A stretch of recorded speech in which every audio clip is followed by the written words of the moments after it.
ગોંડલ તાલુકાના રીબડા ગામે રોડ ઉપર ચાલતી નાની ચા પાણીની હોટલની જીવન નિર્વાહ ચલાવતા મેહુલભાઈ ભરવાડ અને ઘનશ્યામસિંહ જાડેજાએ તંત્ર સામે ગંભીર આક્ષેપ કર્યા છે। તેમના મતે બે રાજકીય જૂથોની અંદર વર્ચસ્વ લડતમાં તેમને નિશાન બનાવવામાં આવી રહ્યા છે।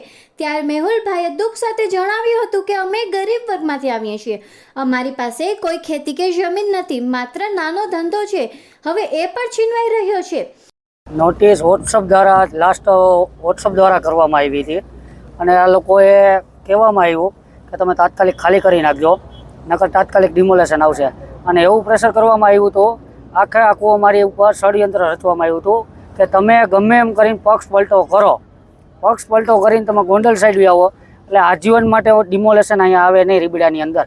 અને રીબડાની એકતા તોડવાનું કામ એને કર્યું। એ ગામ દ્વારા મળતિયા એના હતા ગણેશ ગોંડલના, બરાબર, એના 4 થી 5 મળતિયા ગામના જે છે એના દ્વારા ફોન દ્વારા કરવામાં આવ્યું આખું કૃત્ય। અને તમે પક્ષ પલટો કરો એટલે આજીવન તમારી આ પડે નહીં હોટલ। એક 10 લાખ રૂપિયાની ઓફર કરવામાં આવી હતી કે તમે માતાજીનો માંડવો કરો, અમે પૈસા આપીશું તમને 10 લાખ રૂપિયાના મળતિયા દ્વારા મને કહેવામાં આવ્યું કોલ દ્વારા કે 10 લાખ રૂપિયા અમે તમને આપી, તમે માંડવો કરો માતાજીનો અને ગણેશ ગોંડલને ત્યાં બોલાવો અને એનું સન્માન કરો। અને એ મારા માટે ગામની એકતા તોડવાનું કામ મારું કામ નહોતું, મેં એને ચોખ્ખીને જટ ના પાડી દીધી। નહીં, ફોન દ્વારા અમને બોલાવેલા આવેલા હતા પણ અમે ગયા નથી કે રીબડાના મળતિયા હતા એના 10 લાખ રૂપિયા કે અમે તમને આપી કે માતાજીનો માંડવો કરો તમે કે, અને તમે અમારો પક્ષ પલટો કરો અને ભરવાડ સમાજ આખો ગોંડલ સાઈડ થઈ જાઓ। અને ભરવાડ સમાજ અમને એને ક્યાંય નડ્યો જ નથી અને અમે ભાજપમાં જ મત આપેલા છે। એ છતાંય કાવતરું પૂરેપૂરું એને રચીને અમારી ઉપર કરવામાં આવ્યું હતું અને અમને અન્ય જગ્યાએ બોલાવેલા કે તમે આમ કરો, તમે તેમ કરો। અમારી ઉપર આ વિઘ્ન સંતોષી શું લેવાયને કરી। એની ઓફિસો જ્યાં હતી આપણને ફોન દ્વારા કહેવામાં આવ્યું તમે અમારી ઓફિસે આવો। ગોંડલમાં હતી, સાપર વેરાવળમાં છે, જે મળતિયા સાપરના આમાં મળેલા છે, બરાબર, અને રીબડાના મળતિયા છે, એ કિન્નાખોરી પૂરેપૂરી રાખવામાં આવેલી હતી કે રાજદીપસિંહ ભેગા તમે રખડો છો, તમે એની પોસ્ટો મૂકો છો, એ તમે બંધ કરી દો। અને એ શક્ય જ નથી અને ગામ એક જ છે, એક જ રહે। જેને જે તોડવાના પ્રયાસ કર્યા છે એ નિષ્ફળ જ જાય આજીવન માટે। ગામની અંદર એટલો માહોલ શાંત હતો અને જ્યારનું એક સંમેલન થયું, આયોજન થયું, ત્યાંથી આ ગામની આખી કિન્નાખોરી એક પક્ષમાં વહી ગઈ હતી અને ગામમાં બધા સમાજ, પટેલ સમાજથી લઈ ભરવાડ સમાજ, ગઢવી સમાજ, દલિત સમાજ, આ બધો સમાજ હળીમળીને આજની તારીખે રહે છે। એ છતાંય આ લોકોને જે રાજકોટની પ્રજા છે, જે ગામમાં પણ રહેતી નથી, એ લોકોને કાંઈ ગામને લેવા દેવા નથી। એ લોકો ગામમાં જે હળીમળીને બેહવાવાળા છે એને બેહવા નથી દેતા અને આ લોકોએ સંમેલન યોજીને પૈસા બગાડી એ લોકો એના પક્ષમાં ખેંચવા કરી અને છે તે અમારા ગામનો એક યુવાન ખોયેલો છે અને તમે જાણો છો બધા લોકો। અને આ વસ્તુ જે કરી છે એ બધું એના તરફથી થયું છે। જ્યાં જ્યાં ગામમાં રાજકારણ આવ્યું છે એ ગામમાં 3-4 ફાટા કરેલા છે આ લોકો।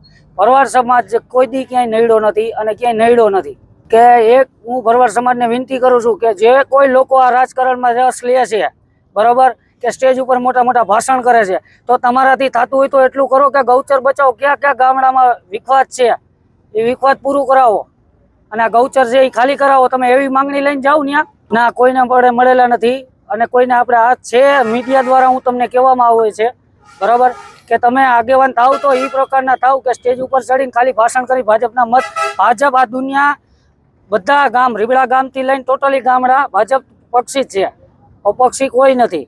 અને એ છતાં તમે અલગ કરીને તમારી પર્સનલ દુશ્મનાવટી લઈને અને ગામને ચક્રે ચડાવવા નીકળ્યા છે જે 4-5 ગામના તત્વો છે, એને ચોખ્ખું કહું છું કે ગામમાં લુખાગીરી તમારી નહીં હાલે। ગામ એક છે, તમે આજની તારીખે ગામને પાડી નહીં શકો।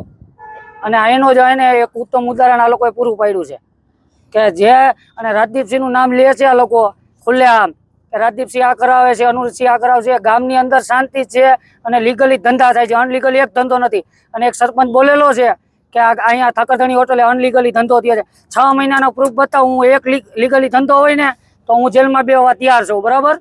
બાકી ખોટા નામ લેતા ને જે લીધું એ ગોંડલ તાલુકાનો એક હતો સરપંચ, એ જેના રાજકીય પ્રેશરથી બોલ્યો હોય, હવે બીજી વાર ધ્યાન રાખે રીબડા ગામની અંદર આ વસ્તુ બનવા નહીં દઈએ। અમે જે કિન્નાખોરી કરી આવેદનપત્ર અમે આપશું એવું કે આ કિન્નાખોરી સમાજ લેવલે લઈ જાય છે, ગામના 2 ફાટા પડાવે છે. આજની તારીખે રીબડા ગામની અંદર પટેલ સમાજમાં 4 ફાટા પાડી દીધા છે, 5 ફાટા પાડી દીધા છે. અને પટેલ સમાજથી લઈ દલિત સમાજથી લઈને એક હળીમળીને રહેતો હતો.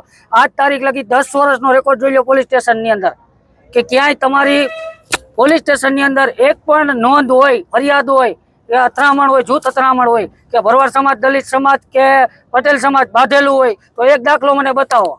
આ ક્યાંય કોઈ વ્યક્તિ બાંધેલી નથી. એ છતાંય રાજકારણ રીબડાની અંદર ઘાલીને અને આ લોકોએ પક્ષ પલટા કરાવીને ગામને વિખવાદ જ કરાવેલું.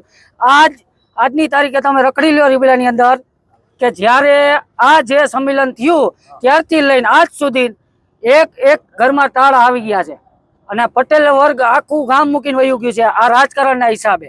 આના 4-5 મળતિયા દ્વારા અને બાકી આ ગ્રુપ હતું, બધા લોકોને ખબર પડી ગઈ કે આ પર્સનલ એનો લાભ લેવા હાટું રાજકારણમાં ઘૂસેલા છે અને ઘૂસવું છે એના માટે પર્સનલ એની જે છે મેટર એ ગામને એ પક્ષમાં લઈ જવા માટે કરે છે. મેહુલભાઈ વધુમાં ઉમેર્યું કે રીબડા ગામથી ગોમતા ચોકડી સુધી હાઈવે પર અનેક ગેરકાયદેસર હોટલો, કેબિનો, દુકાનો, છાપરા અને બોર્ડ ઉભા છે, પણ તંત્ર ફક્ત અમારી જ હોટલ નડતરરૂપ ગણાવીને નોટિસ આપી રહ્યું છે. અમારો ધંધો કોઈ રાજકીય જૂથ સાથે જોડાયેલો ન હોવાથી આજે તંત્રના નિશાન પર છે. જો તમામ દબાણો સામે કાર્યવાહી થશે તો પણ સ્વેચ્છાએ હટવા તૈયાર છીએ, પણ જો ફક્ત અમારો ધંધોને ટાર્ગેટ કરશે તો અમે પણ વિરોધમાં ઉતરીશું. ત્યારે હવે જોવાનું એ રહેશે કે તંત્રના આ મુદ્દે સમદૃષ્ટિ અપનાવે છે કે નહીં અને રીબડાની શાંતિમાં ખલેલ પામે તેવો કોઈ વધુ તવાજો ઊભો થાય છે કે નહીં. આવા જ વધુ સમાચાર માટે જોડાયેલો રહો રાજકોટ કી આવાજ ન્યૂઝ સાથે.